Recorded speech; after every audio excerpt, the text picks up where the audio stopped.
Hello, my friends. I am back with another review. This is a nonfiction review, the second nonfiction review of the year. I listened to this on audiobook from my public library on Libby. It is called Boys and Sex, Young Men on Hookups, Love, Porn, Consent, and Navigating the New Masculinity by Peggy Orenstein. And this is from Harper. What I really loved about this book is that it was so easy to listen to. Peggy Orenstein divides the book up into 8 or 9 chapters, and each one of those chapters talks about a different aspect of boys and sexuality. Now, this book focuses on young kids, young boys, young men. So we have some teenagers in high school, we have young adults in college, and their ideas of love, sex, consent, porn, hookup culture, everything. What I really appreciated about this is the overwhelming honesty of all the people that she interviewed throughout her entire study of this book. She interviewed dozens and dozens of young men, and they were open and candid about their relationships, their experiences, and really just about their struggles when it comes to dating. What's interesting to me is that the hierarchy of men in high school and in college all revolves around hookup culture and how many women that they have slept with. Now, as someone that has been very removed from that culture and never engaged in that culture to begin with, this was eye-opening to me because I felt like that we have moved a little bit past this in our society, but obviously we haven't. This book is a couple years old, but it still shows that the immaturity and the sexism and the issues that young men have with sex and their ignorance that I experienced when I was a teenager in the 90s still happens even today. So throughout the entire book, Ornstein is always talking about how parents, especially fathers, need to talk to their sons about what a healthy relationship looks like, what consent looks like.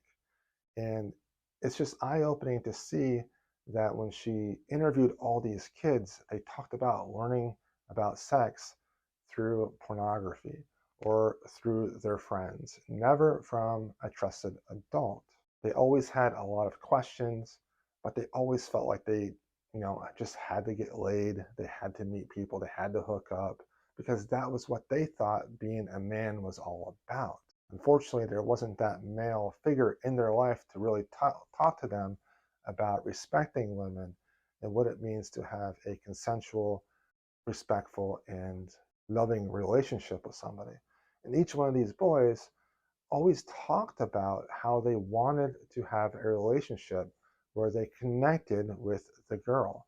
But this idea of hookup culture was completely ingrained into their mind that they had to have sex with as many women as they possibly could to prove to themselves that they were masculine and a man, but also to raise themselves up in the hierarchy that was the boys' club that was around them. A lot of times this was from like an athletic team or a frat in college or just their friends. What was interesting as well is during the porn chapter was that even though pornography is a fantasy, men are using that as a way to learn how to uh, have sex with women. And it's not only pornography, but it's also the images and the messages in the movies and music that we consume that show men as the dominant gender, women as the submissive gender, and that men has to conquest women. I couldn't tell you how many TV shows or movies I've watched throughout my years where it was always the guy that was like sleeping around, that was always getting laid, that was hailed as the alpha dog, the protagonist of the movie. I mean, look at James Bond. James Bond is looked at as the form of masculinity, and yet he always randomly sleeps with women. And so I think boys just don't really have the correct messages in their life to understand what it means to have a loving relationship.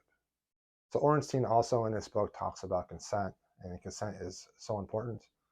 because most men don't think of themselves as a rapist. They don't think of themselves as someone that could possibly even do something like that. But the truth is that even good men rape women.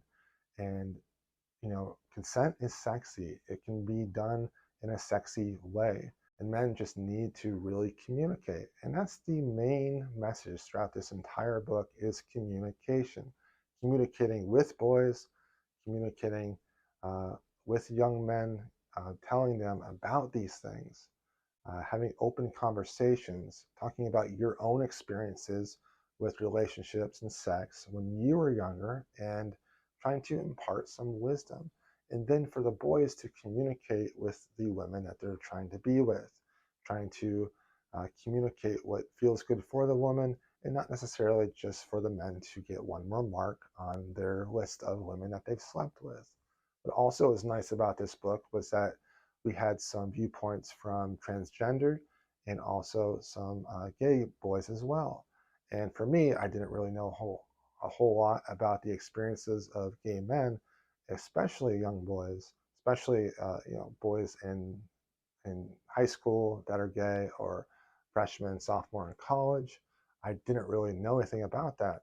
And what I find very disturbing is that they were using Tinder uh, as an underage individual to meet men just to get experience sexually because they couldn't meet anyone in their schools or in their community. And I found that very alarming that that was happening. However, if we're not talking to these boys about what it means to have a relationship with another man or the boundaries of sex with other men and what they want, then they're going to seek that out in any way that they possibly can find. I thought this was fantastic. I loved it. I think that everyone should listen to this. And I will try to make it an effort in my life to seek out more content that talks about men, that talks about boys, because a lot of times I consume a lot of nonfiction that talks about, maybe racism or feminism, but rarely do I actually consume content about men. And to be honest, that is what I'm craving and what I need in my life to, uh, learn about myself and my past, but also to make my future better. All right, thanks for watching. I'll talk to you guys next time.